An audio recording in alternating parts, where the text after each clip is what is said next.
Certainly because it is damped oscillation, so we have a decrease of amplitude with time.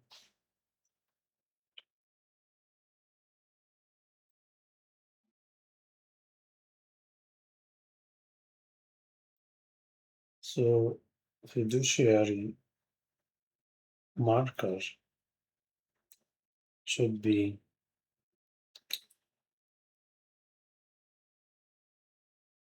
at the equilibrium position,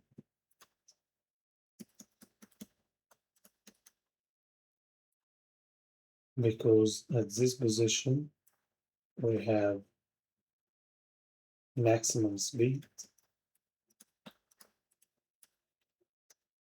which makes the transit time minimum.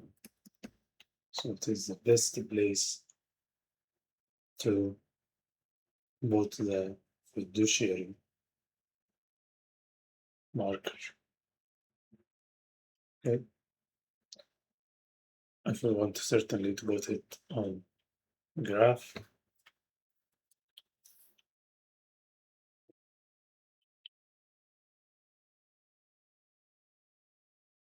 why we measure 10 periodic times? Because we want to decrease the percentage uncertainty for same absolute uncertainty. Okay.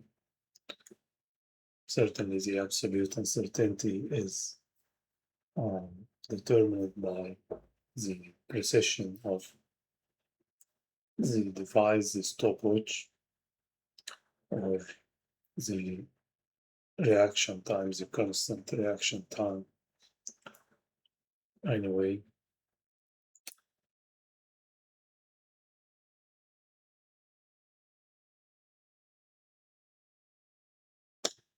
first I'll write down the equations that relates the periodic time to G, and I'll rearrange for G slowly but surely as follows. And it's my advice to you not to jump steps, even if you use it to solve this kind of problems or this kind of rearrangement. Just do it on the exam. So G will be 9.81 if we divide the T by 9, the total T, okay, which is T for 9 oscillation by 9. This is the reality, this is the actual thing that the student did, okay? And it will give another value. I'll name it as G mistake. If we divide the T9 by 10. So to find G mistake, G that will be obtained by the student after his mistake, we simply can make a ratio between left and left for this two equation and right for these two equations. So we will have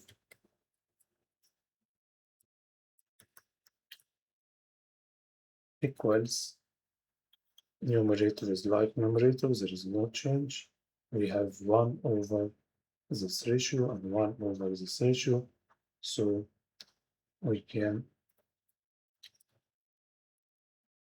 make an inverse for these ratios.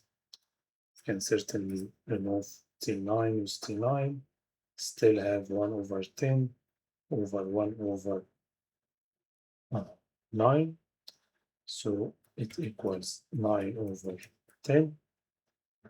And at last, we have value of G, if we rearrange, equal to 9.81 times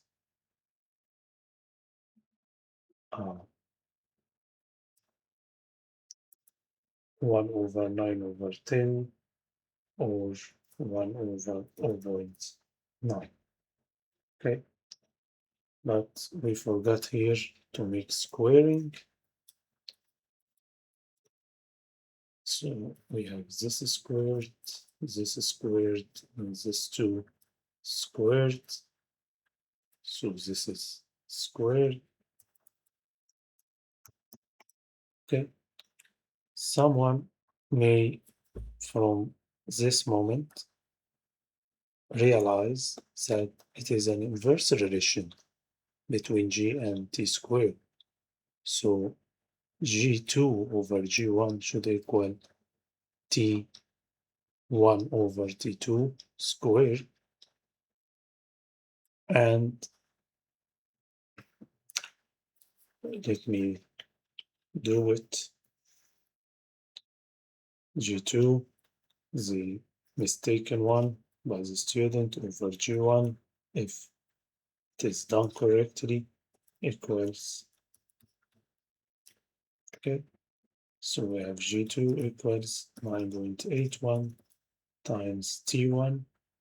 T1 is the one that divided by 9, okay, the T taken, all squared, over T2 is the T9 divided by 10.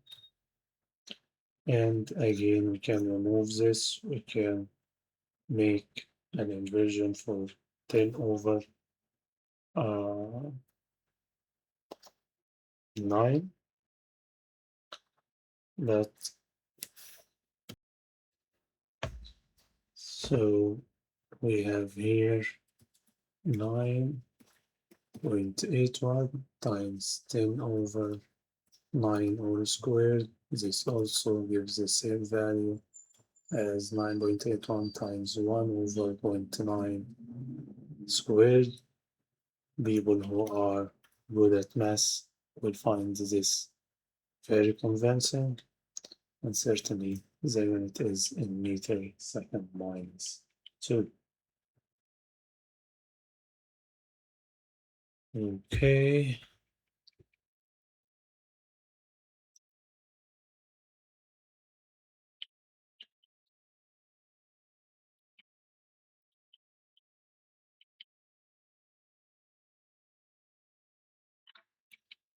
We will complete the two values here.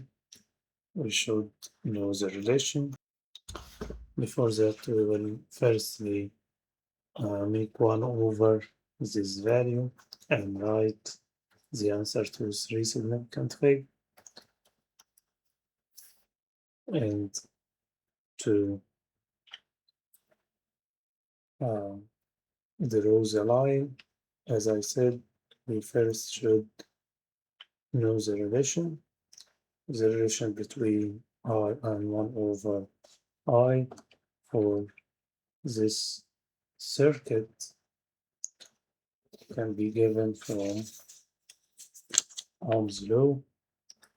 We have V equals to VB minus IR, okay? And if we replace V here by IR,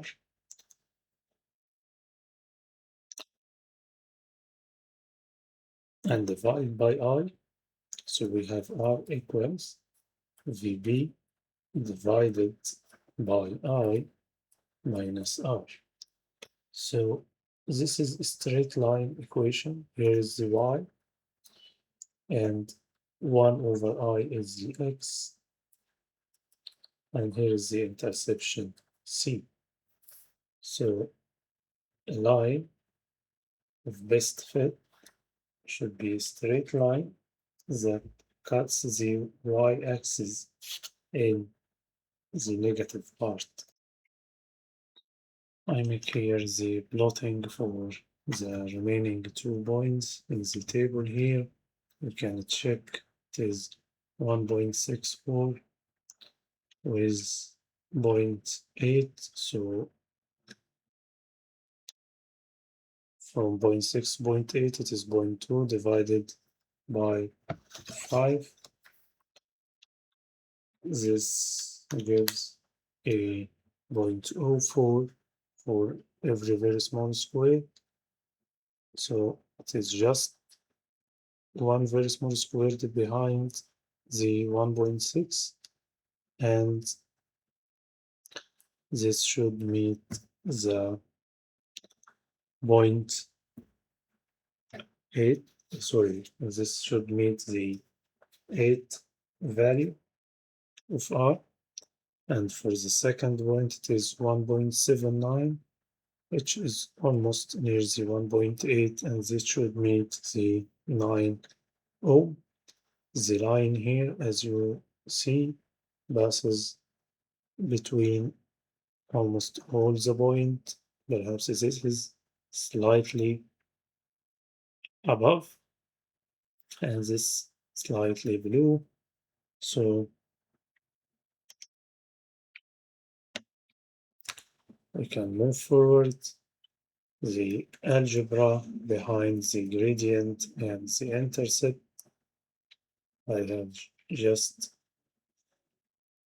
write them down here. Okay.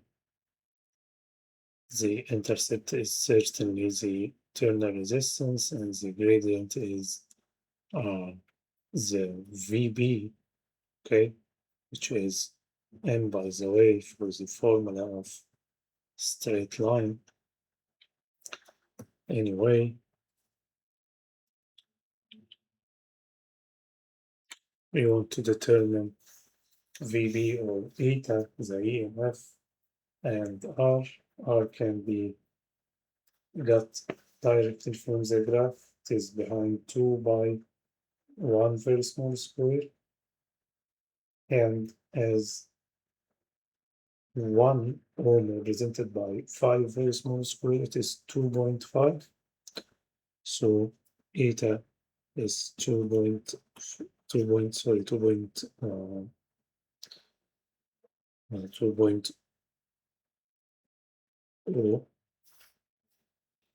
2.2. Let me show you the graph. If the very small square here is 0.2, so this value here should be 2.2 or 2.1, depends on your drawing. And for eta, the slope, we can calculate it from the simplest value 0 with 9.2.1, and here 1.8 is 9.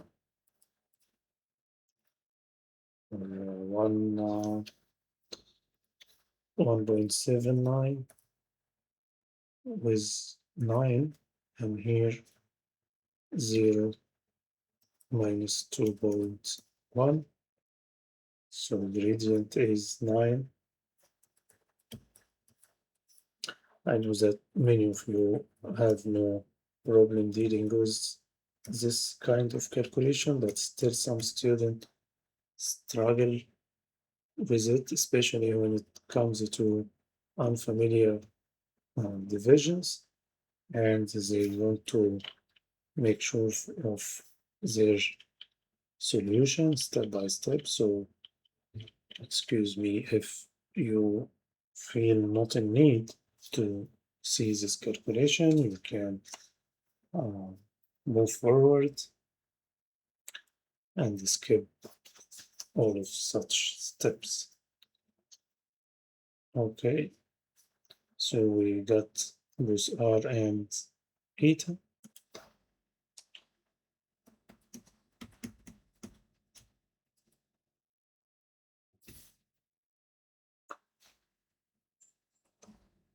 This is on.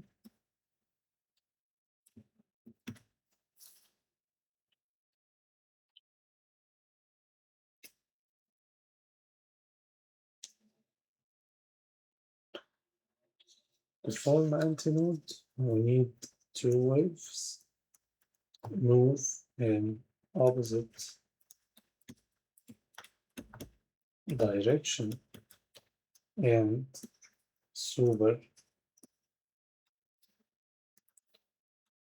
both, such as the phase difference is equal to 0. This causes a constructive interference.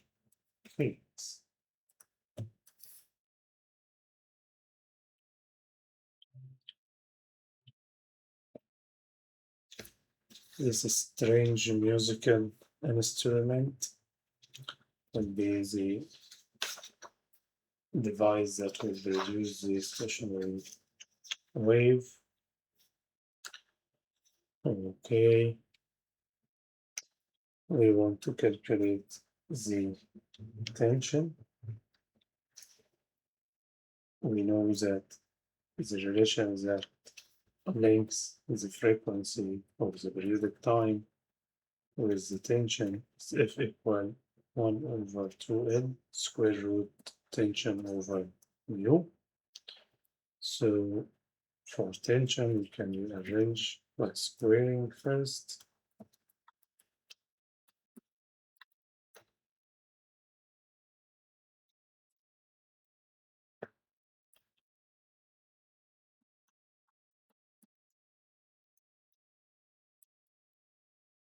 And substituting F is 131 squared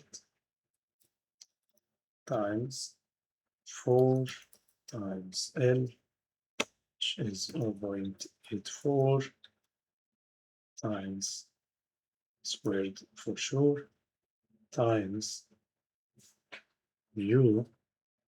U is given here, but it is gram centimeter minus 1. We need it in kilogram meter minus 1. So we will first multiply by 10 to minus 3 to convert a gram to kilogram. And this centimeter is denominator, or you can say that centimeter to meter is by multiplying times 10 to minus 2, but this is centimeter minus 1, so it is 10 to the power 2. All of this gives, okay.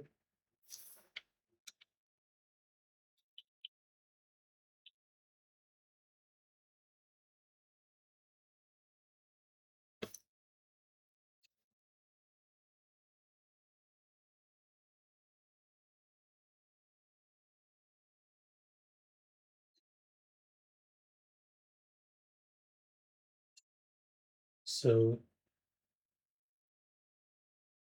we have x here to equal 3 over 4a. Why? Because the question says that when string is locked at certain position, it creates antinode at that position. And in the second line here, when string is blocked at distance x from the one, here is the one, here is some distance uh, x, the second harmonic here.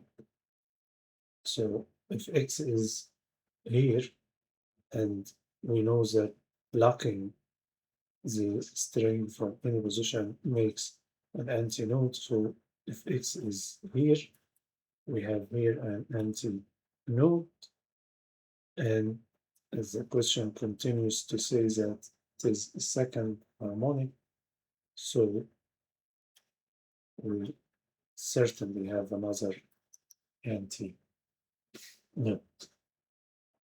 Okay. Oh, so all of this length from here to here, from the fixed point to the wand or whatever its name, all of this is L. And we have X from the wand to here, okay? This is the length X, so it represents, as it is shown, 3 over 4 of L.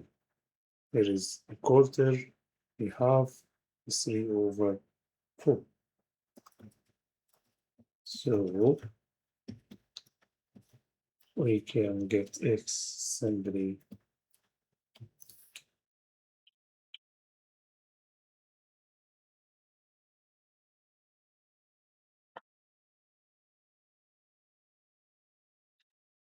small increase in length leads to large increase in frequency. This is firstly because F inversely proportional to L, as I showed you the formula.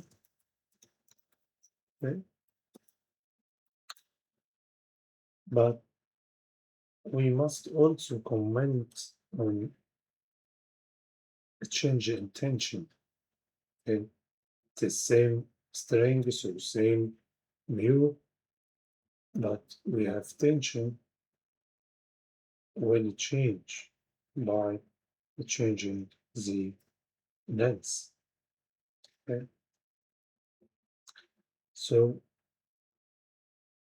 as we didn't replace the length L by another string with increased length, it is the same string but we stretched it, so we certainly increased the tension. But the issue is increase in tension is too much greater than the increase in length. I mean, perhaps I said it wrong at the beginning. Frequency is inversely proportional to L, so an increase in L should cause a decrease in frequency. But as there is an increase in frequency, this is related to the increase in T. It is too much greater than L, and F is proportional to T. Okay, so increase in T is too much greater, okay, than increase in N, hence, and as F is directly proportional to square root of T, so we have a final increase in frequency.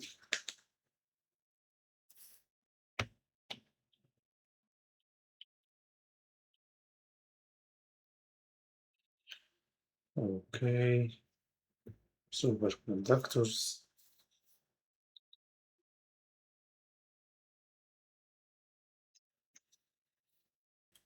Too expensive to use because of the cooling requirements. Okay.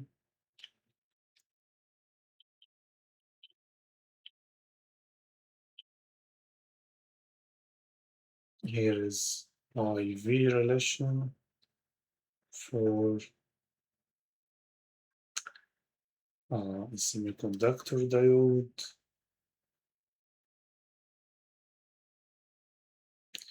We should expect this graph, okay? Being connected in series doesn't change the IV relation.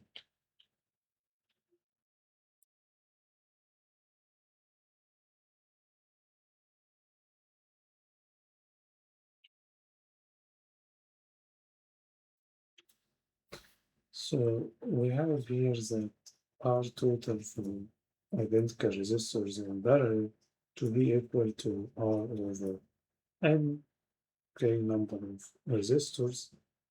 And for so we can rearrange as R total times N equal to R, which is a fixed value. They are all identical, so it is constant. Two variables times each other equal constant means an inverse relation, and this is best represented by the graph, cannot be represented by a straight line with negative slope, because it should be something like y equals minus mx, not y equal some constant over x.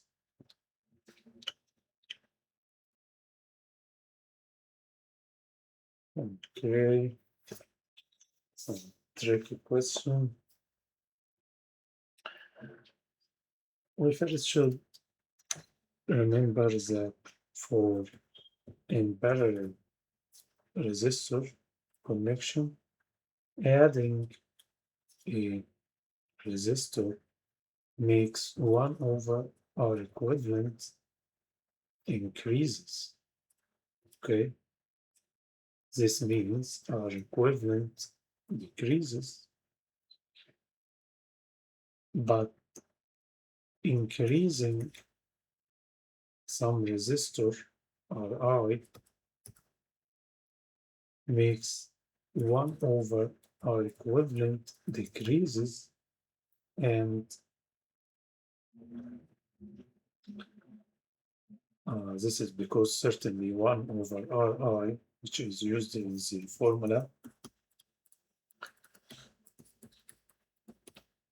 will decrease. So 1 over R equivalent decreases and R equivalent increases. This is why I always makes you memorize it as adding decreases and increasing increases. Okay. So in this case, as we just increases the variable resistor, so we increases some of the RRs. So R equivalent increases for this connection. And as R equivalent increases, our total for the whole circuit, which is R fixed, plus R equivalent for the parallel connection here, this R total increases, and as we have VB potential because battery or EMF equals to V plus the V across the parallel, okay, the parallel connection here. V across the parallel will increase because, as we said, our equivalent increases, and the V across the fixed resistor here will certainly decrease because we have constant AMF. AMF here doesn't change. For this, we can say that the voltmeter reading will decreases And with respect to current, as the R total, remember this one increases, this is a constant, so this is increases, so the total resistance increases, and so total current in the circuit decreases. This is for total current, but we have the emitter on the branch here. This one increases, and this one remains fixed. So we expect that the current to increase. Remember that when current enters two branches, it goes more for the branch with less resistance. So as this increases, it goes more in that branch. So it increases. And as we said, potential difference across the fixed resistor decreases.